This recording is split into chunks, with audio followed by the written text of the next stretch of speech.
আমি বিশ্বাস করি পাবনা, যদিও বলা হয় পাবনাকে বলা হয় পাবনা শব্দটা পাবন নামক একজন দস্যু ছিল, তার নামে নামকরণ করা হয়েছে। এবং বাংলাদেশে বিভিন্ন জেলা বলা হয় পাবনা নাকি পাগলের জেলা।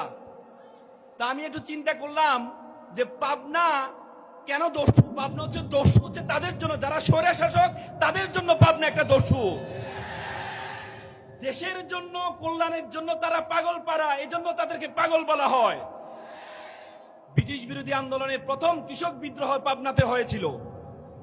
প্রথম কৃষক বিদ্রোহ 52 ভাষা আন্দোলনে যখন উর্দুকে রাষ্ট্রভাষা বাংলা করা হয়, প্রথম হরতাল ডেকেছিল পাবনা জেলায়। 1971 সালে 23শে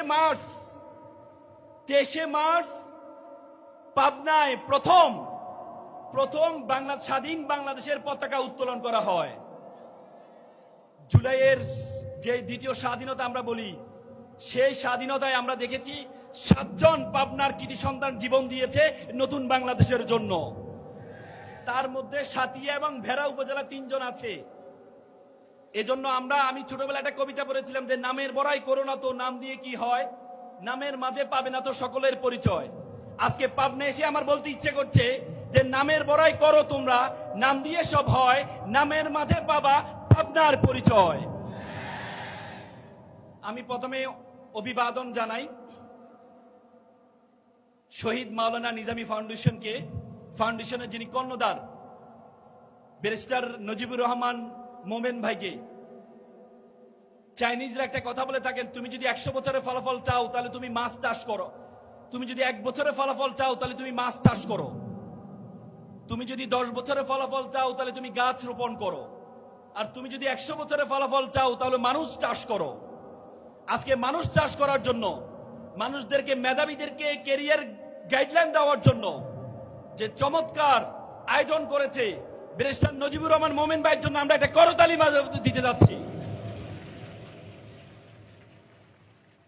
আমরা গত 20 বছর দেখেছি বাংলাদেশের রাজনীতি করে কারা? থার্ড ক্লাস ব্যক্তিরা বাংলাদেশের রাজনীতি করে। নতুন বাংলাদেশে আমরা দেখতে পাচ্ছি বাইরে থেকে মেধাবীরা আমাদের দেশে আসছে রাজনীতি করার জন্য। তোমরা জানো একজন সংসদ সদস্যের মূল কাজ হচ্ছে আইন প্রণয়ন করা।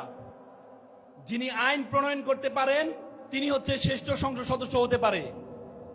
ব্যারিস্টার নজিবুর রহমান ভাই তিনি বিলেত থেকে, আমরা যেটাকে বিলেত বলি, বিলেত থেকে পড়াশোনা করে আসছেন।